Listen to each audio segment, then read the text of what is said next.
Voilà, bienvenue les amis sur la suite et fin de la vidéo test 76 d'Assassin's Creed 3 avec Max. Donc voilà,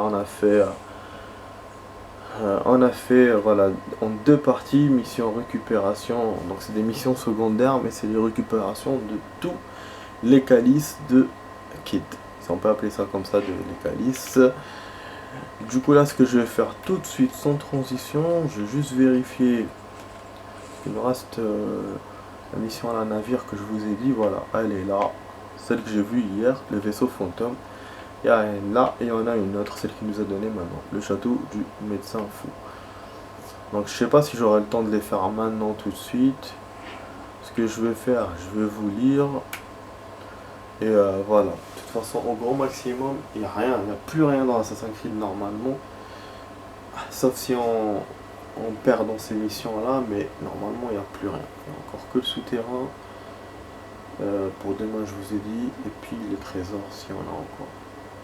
Voilà, en hors caméra, je vais acheter le truc là des magasins. Voilà. Par contre, voilà, je dois faire les lectures, ça c'est important.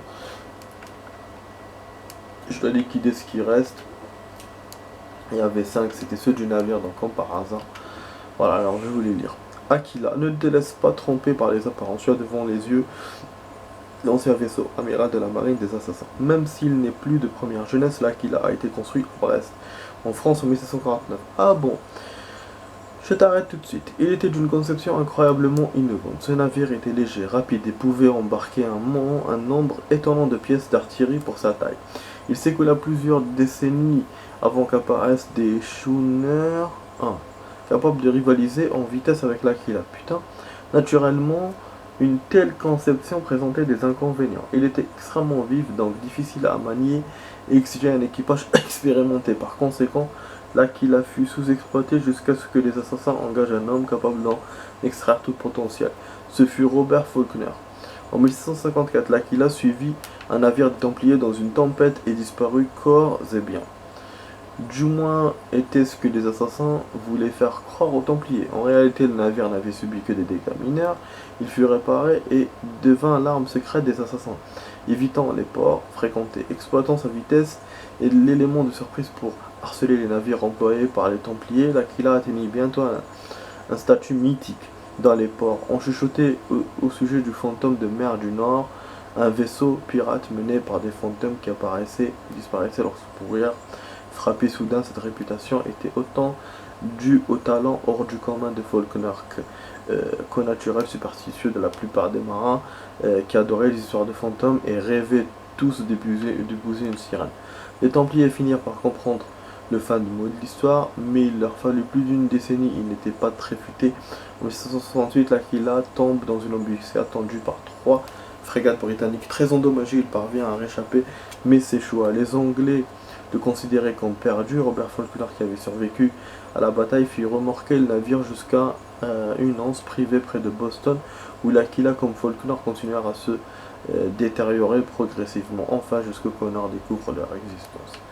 Ouais, en fait, l'Aquila, c'est celui qui était près du domaine. Normalement, c'est lui qui était détruit et tout. Après, on l'a réparé, on a commencé à faire l'émission. Et c'est là qu'on a commencé à faire l'émission en navire.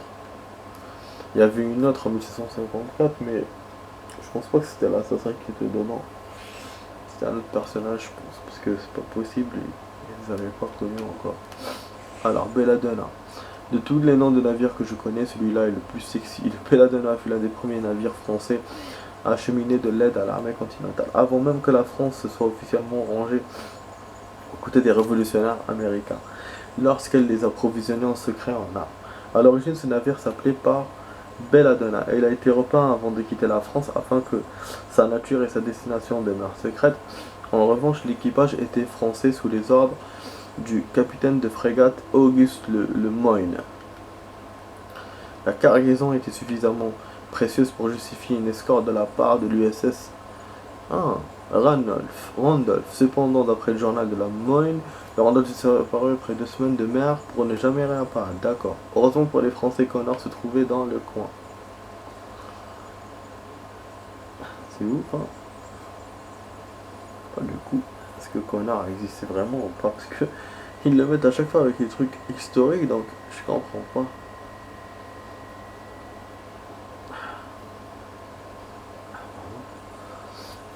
est là, putain. Ah, USS Randolph, ça c'est bien. L'USS Randolph fut l'un des premiers navires construits pour la marine continentale. Le Congrès ordonna sa construction en 1775 décembre. Cette frégate à 32 canons eut une histoire parfois douteuse. Au-delà du fait qu'elle fut commandée par un templier Nicolas Biddle, le navire fut achevé en juillet 1767, mais Biddle n'en prit le commandement qu'en octobre. Malgré sa présence, le navire eut à souffrir du manque d'exigence de l'équipage, où il envoya finalement des marins britanniques qui avaient été emprisonnés à Philadelphie. Le Randolph put enfin prendre la mer en février 1777 pour aborder Charleston en mars. Ses mâts brisés et son équipage décimé par les fièvres, un sale voyage en outre. Il avait connu une mutinerie, ce qui était prévisible lorsqu'on oblige les marins britanniques à servir une marine ennemie. Ils n'avaient guère envie de couler des bâtiments de leur propre marine. Bah oui, Britanniques pour les Templiers. Les réparations exigèrent plus de temps que prévu car les mâts avaient été frappés par la foudre à 2 reprises pendant sa construction. Par la suite, on y installa des paratonnerres. On pourrait se dire qu'il y aurait pu y penser avant, mais les paratonnerres étaient une invention récente à l'époque. Eh ben, bah oui. Il a été construit quand ce connard? Récente à l'époque, donc ça veut dire avant, 2 ans avant, il n'y avait pas. Le Randolph n'entama réellement sa carrière militaire que lorsqu'il quitta Charleston en août 1777, soit plus de 18 mois après l'ordre de construction donné par le Congrès. Paratonnerre, ça m'étonne quand même, hein, franchement. Ok. Bon, je vais juste voir là le Belladonna. Ils n'avaient pas donné d'année pour le Belladonna, ils ont juste dit qu'il a été. Prochain-moi, voilà, donc il a disparu après, ok. Navire. Tu ne sais probablement pas grand-chose de la guerre en mer au XVIIIe siècle, parce que de toute manière, tu ne sais pas grand-chose. Alors voici un bref descriptif des types de navires que tu es susceptible de rencontrer. Frégate, vaisseau relativement léger de forme allongée doté d'un grand nombre de canons, plus de 28 si tu tiens aux données techniques. Légère et très maniable, les frégates étaient souvent employées à la reconnaissance et à l'escorte de navires marchands. C'est aussi le nom d'un oiseau palmipède, mais cette frégate-là est dépourvue de canon. Canonnière, petit vaisseau généralement doté d'un unique canon, mais de taille respectable. Il est d'ailleurs la raison d'être du nom de ce bâtiment. La construction des canonniers était relativement peu coûteuse et surtout rapidement. Leur usage principal était le bombardement de cibles terrestres. Si un navire plus grand, par exemple une frégate, en venait à bout sans difficulté, une flottille de plusieurs canonnières était capable de lui infliger de sérieux dégâts avant qu'il parvienne à les détruire toutes. L'union fait la force, mais les canons aident aussi beaucoup. Bah oui, ça c'est les petits là, quand on avait fait la mission, on s'était fait attaquer et tout. C'était facile à battre, mais quand même il m'infligeait des dégâts. Schooner, navire de petite taille très rapide, c'était le type de bâtiment préféré des corsaires pendant la guerre d'indépendance.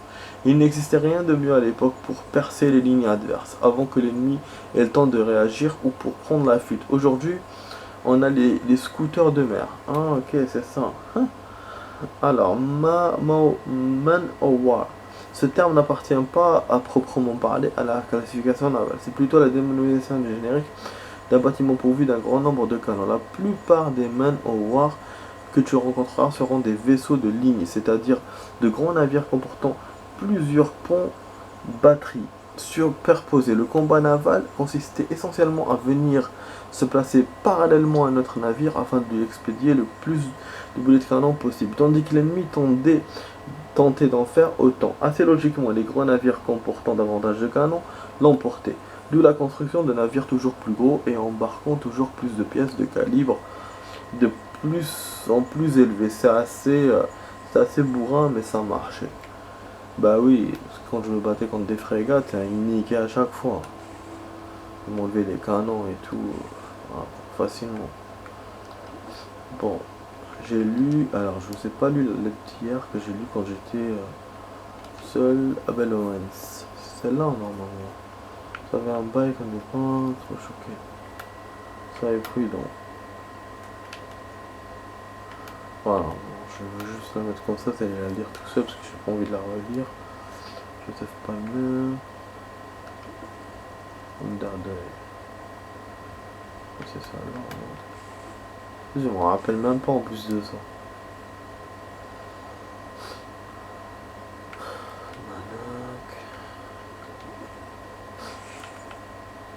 C'est toujours des trucs longs qui datent de 1736.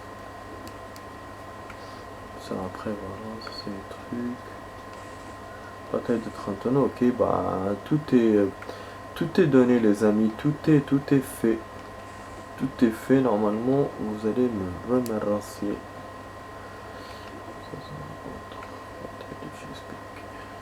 Ok. Ok. Bon, voilà, donc je pense que il reste 2 minutes là, je pense que je pourrais vous faire la mission vaisseau fantôme, mais ça sera que vaisseau fantôme.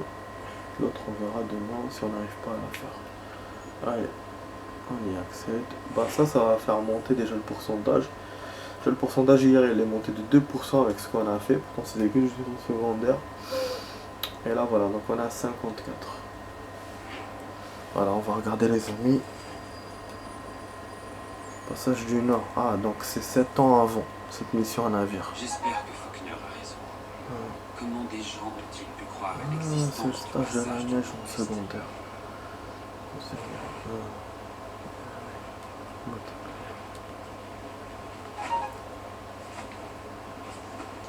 Putain.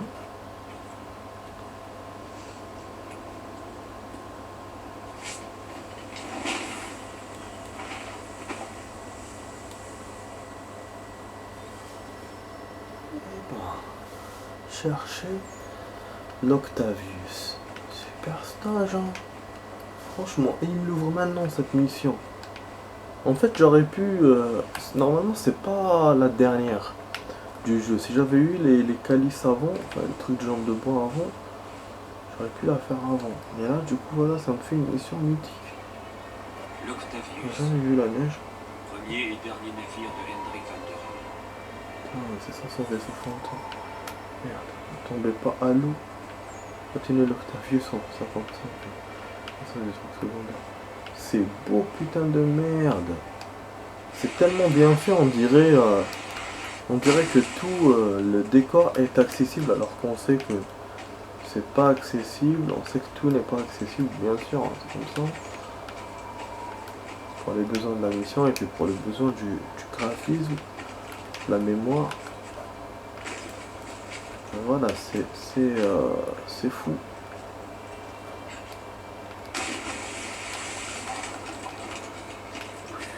Oh oui, ça tombe dans l'eau, les gelées. Putain, ça pardonne pas.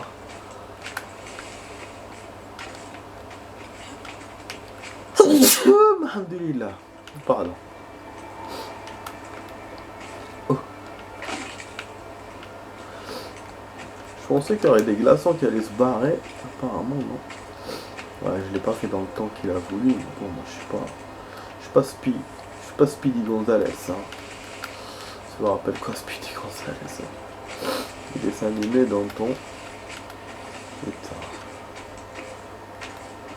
La jeunesse. Ok.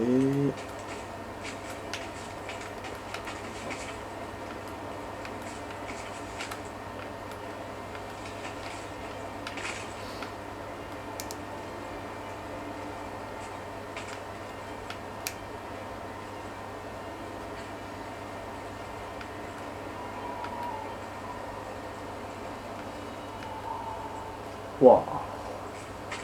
On arrive au pied de ce bâtiment. Gigantesque bâtiment. N'est-ce pas, les bateaux s'appelaient des bâtiments. Les navires. On va les appeler comme ça. Bon, je vous apprends rien, je pense. Merde, on va rentrer dans la cale. Voilà, les trésors qui apparaissent, on va essayer de les récupérer. Comme ça, on perd rien du tout. On me dit que c'est là.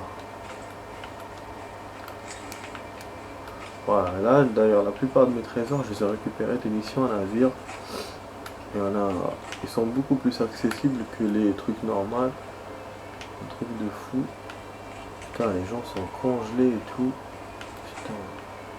Je me dis, c'est bien fait. Donc, alors, ils sont en bas, je pense, les trucs qui sont à l'étage. Bon, je pense que je vais rajouter du rap de temps parce que là, on n'aura pas le temps de tout faire. À 5 minutes, pas le temps de finir ça. Là, franchement, quand je vois des missions comme ça, je suis Hendrik van der Run, content. le maître des timineries liquides devenu capitaine à son tour. Tu as cherché un chemin qui n'existait pas, Hendrik. J'espère que tu n'as pas trop souffert. Elle a crevé. Je suis sûr qu'il va arriver un truc et donc je pourrais pas avoir les trésors, c'est chiant ça.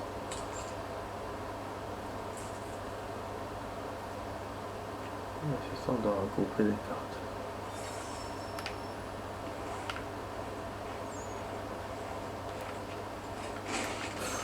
Ouais, c'est évident.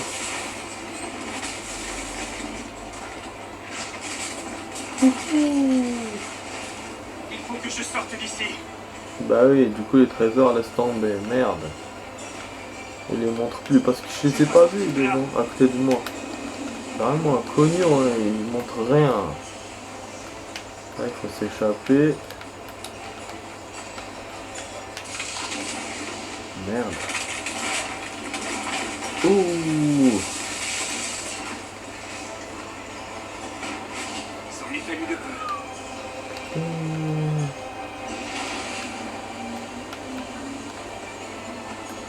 Tempête rentre.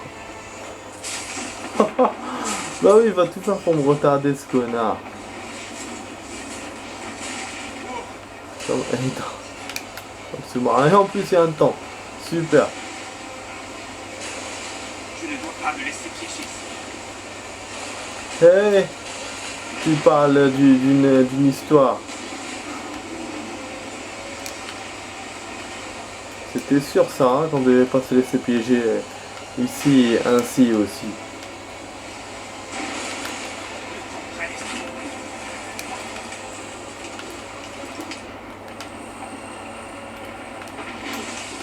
Voilà, on a crevé. Je pensais que c'était bon, mais non. Merde.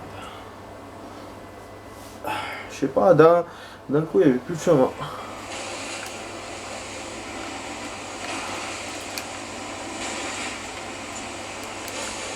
Je ne dois pas me laisser piéger.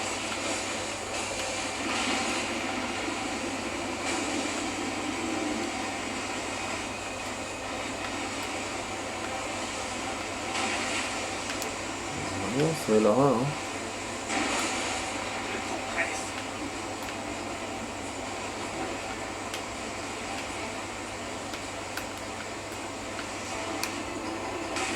Ah non.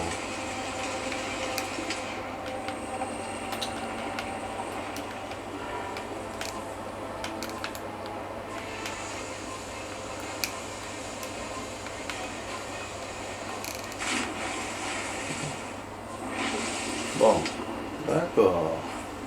Donc je finirai pas à 20 minutes, super. Je vais faire les trucs, je vais faire du hors caméra. On va déjà les trésors et tout, mais pas, bien sûr, je fais pas de trucs Je ne dois pas me laisser piéger. importants.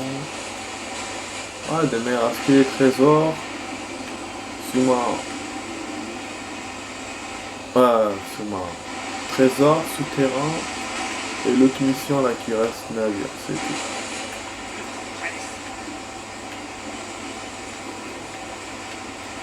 Voilà, en fait les trucs. Il est là. Ouais, je l'ai vu, mais je me suis dit c'est pas grave. Des fois comme ça, on se dit c'est pas grave, mais lui il faut faire ce qu'il vous demande. C'est pas bon. Mais qu'est-ce qu'il fait? Je suis perdu encore? Non.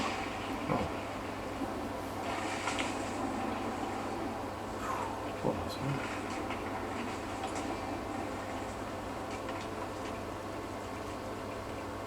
Côté de la pierre qui départ. D'ailleurs, c'est vrai, la première mission navire que j'avais fait, c'était en 1754. C'était ça, une mission Kid. Ben oui. Parce que là on est au troisième morceau. Donc on avait récupéré 2 morceaux. Ouais, c'est vrai, on en avait deux. Donc une dans un fort et une dans un bateau aussi. Celle du bateau, je m'en souviens. Il y avait des cavernes et tout.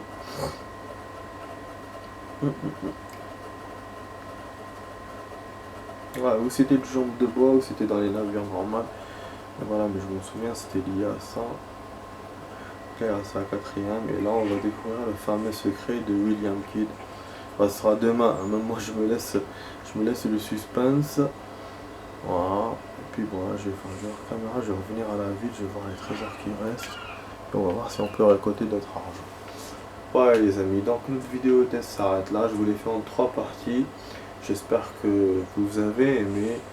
Et ah oui, il faut que je passe aussi au magasin pour vendre ce que j'ai ramené. Voilà, bon. Du coup, je vous dis à demain pour la suite de ce jeu, les amis, et puis pour d'autres vidéos. Donc, je vous dis ciao. J'espère que vous avez aimé ma vidéo test 76, vous êtes avec Max sur Assassin's Creed 3. Voilà, donc effectivement, demain, il y a des chances, il y a 80% de chances que ça soit la dernière vidéo demain de ce jeu, et que celle-là, celle qu'on a fait maintenant, c'est l'avant-dernière. Voilà, voilà, les amis. Je vous dis à demain. Allez, ciao, ciao. Bonne soirée.